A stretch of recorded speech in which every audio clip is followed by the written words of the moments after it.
Hi, now we learn how to make 3D column chart in Google Sheets. Let's get started.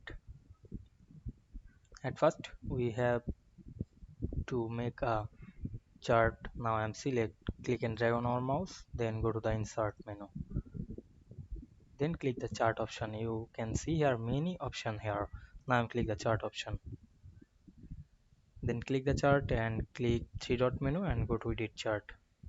Now we go to the customize menu and go to the chart style. Then we can see here the check mark or checkbox on 3D. Click this.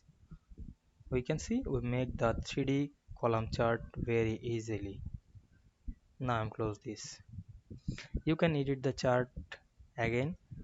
Click again the three dot menu. You can edit chart, delete chart, or download the chart as a PNG, PDF, or SVG format.